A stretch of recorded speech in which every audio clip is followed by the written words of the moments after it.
So I'm here tonight with my great friend Tarla, and look, a little bit about Tarla is we met during doing kinesiology, energy work, and we still do that together. But one of Tarla's other interests is nutrition and food, and I've gone to her for a lot of advice over time.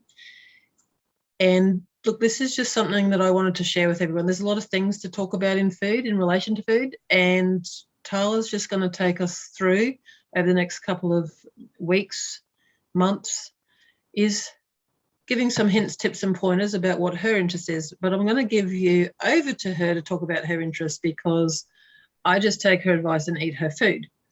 Tarla does it. So, Tarla. Thanks, Kathy. Over to you. Yes, I do eat your food, yes, and it's beautiful.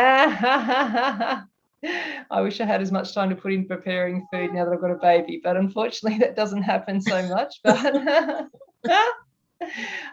yes, as you know, I do have a strong interest in food, and certainly health and nutrition, and it's sort of come from the background of the energy work, and then I guess progressed into, I guess I do believe there's other aspects to our health, and that includes your physical health in terms of physical exercise, and then there's also what you eat, and that's a key component. And I guess there's so many things, I guess, influences out there that I feel like are not to our benefit in terms of health. There's a lot of advertising, there's a lot of promotion of a lot of products that I really do feel are not serving our best interests in terms of our health, and even just us feeling good and things like that. So, yes, I've pursued, I guess, other studies to sort of look at, well, what are the what should we be doing, and what are the things to watch out for? I guess common traps, I'm going to say, in terms of our current food systems and processes, and I guess the things that are influencing our choices every day. And look, something you mentioned to me at some point is like the interconnectedness of the system. So, and you sort of touched on it a bit there about how, we've got our physical health that's related to our emotional health, and as energy practitioners we deal with a couple of those. But this is really, I guess, our journey is really about this, what can we physically do to help ourselves, I guess, do the best nutrition as possible and make it the best that it can possibly be. So what's the real why? Like, why did you start on this journey? What happened? Was it something conscious that you thought you do, or did you just wake up one day and realize you'd sort of down this rabbit hole of looking at the nutrition and the interconnectedness with the body and health and well-being and all of that? So what was actually the start? Well, I think that's a tricky question, because for me it has really been an evolution. It has been a gradual journey, and I look back now and go, there was things I used to do that I don't choose to do anymore, because I have a different perspective, a different level of awareness about I guess the impact of some of those things. So, I mean, I have always been interested in physical health, and I've sort of spent a number of years focusing probably on the energetic side as well. But I guess I've still generally maintain a good level of things like physical fitness, and eaten reasonably well. But again, I look back and go, well, don't make some of those choices anymore, or I make different choices. But I think it's just certainly an interest in different ways of eating, and I've gone through different periods where sort of, I guess, not eating so much meat or cut meat out of my diet. Realised a couple of years down the track I didn't do it in a way that was healthy. I didn't sort of replace those nutrients with non-meat sources. So that was sort of a learning experience to go, okay, well, I wasn't educated about, I just made a choice, but it wasn't sort of based on a sound basis of knowledge to actually make it a healthy lifestyle. Yeah. Look, I must admit is some of my daughters, as they've grown up, they've had friends who suddenly decided to become vegans or vegetarians. I'm not sure what.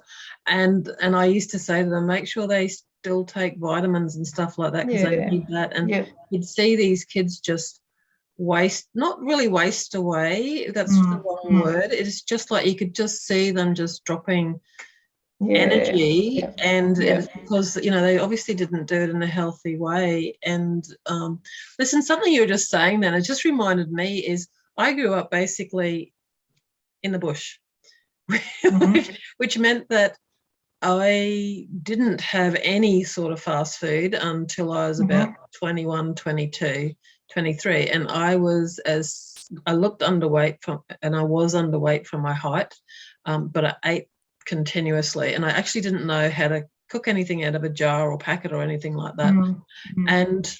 But as I learnt, having, I guess, come into the real world or this world, and then, got married, had kids and all of that sort of stuff, is I learnt to work out of a packet. And even now I look at the food that I eat and I think, well, that's, I used to make spaghetti bolognese, like what's wrong with it now? And it's because you're getting it out of the, I'm putting in Dolmio's sauce or something like that.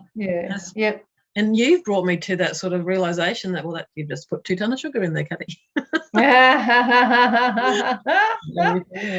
I think that's that's a really important point. It's just that being aware and just, I guess, looking at what we do. And I mean, we're never perfect. I'm not perfect. There's things that, you can choose to do at a point in time because you have the capacity. There's other times you don't have the same capacity. So it's not about, I guess, judging those choices, but it's also about going, well, there is still an impact, I guess, impact of these choices. And I'm certainly, I guess, well aware of the fact that, a choice about what we eat is actually the biggest impact we have on the planet in terms of how food's produced, what we're consuming and even our distribution systems and things like that. So it's sort of about a bigger picture. It's not just about our own health either. To me, it's about that bigger picture. And, are we on a path forward for humanity or not? And I guess at the moment, I don't think we really are. So actually, I went along to a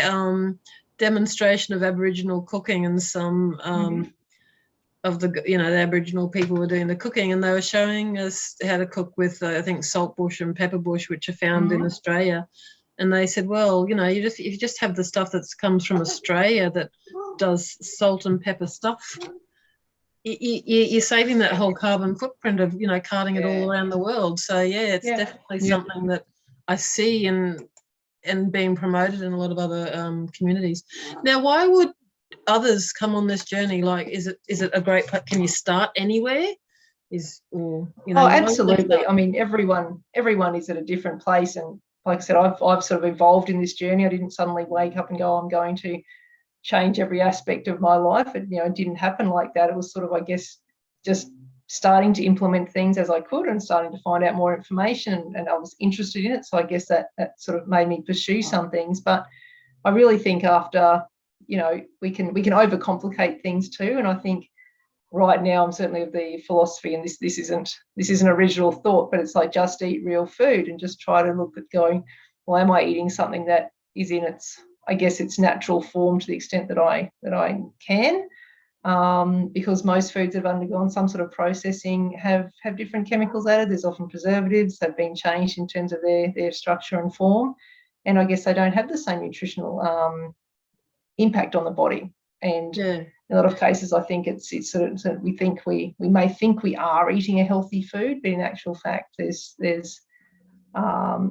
food's sort of not in the form that our body recognises based on our evolution, I guess. I did read somewhere once, or watch somewhere once that I think it was a lettuce, like 24 hours after it's picked, it's lost like 80% of the actual nutrients that you would get if you ate it in that first 24 hours.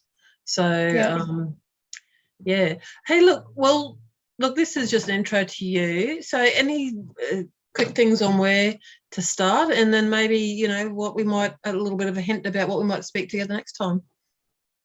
Well, there's certainly plenty of things we can do, and I think just getting educated is a really, really great thing. So there's certainly lots of topics we can cover just in terms of how to make some of those better choices, probably even in terms of, say, for example, what oils you might use, or how you just being aware of the sugar content of foods, what particular chemicals and preservatives might be most important to avoid, and things like this. And I guess then going on to, well, what's, rather than just what we want to avoid, what do we want to incorporate in our diet? It might be some things like fermented foods in terms of increasing our, improving our gut health and things like that. So certainly a really broad scope of things people can do. but really, yeah, initially I've just really encouraged people just have a look at what you're eating, and just, I guess, try to minimize the processed food, try to make things from scratch if you can. At least you know what's going in there then, I guess, and trying to use generally ingredients with, buying products that only have one ingredient is certain people's philosophy. I don't think that's always practicable, but trying to buy things that are, I guess, what they say they are, and only that thing.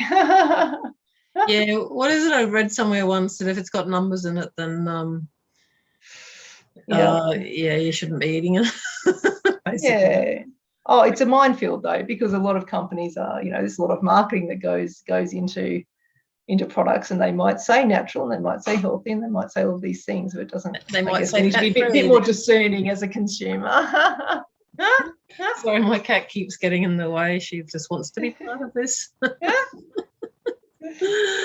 Hey, listen, Tarla, this is great. It's a great start, and I look forward to speaking to you, week after week, and just going on this journey together, getting more conscious for myself. I mean, I know between the two of us, you've told me a lot of things, and I do put some of them into practice, but this is an opportunity to share and grow and learn. And look, in these times, it's absolutely important that we actually look at boosting our immune system and how to be healthy naturally. Absolutely. Because there's a lot of jabs around that may detract from health anyway. So, if that's something that you're having to deal with or manage for yourself or others, then look, everything comes back to what you're putting into your body, and this is a great place to start. So I look forward to the journey with you. Okay?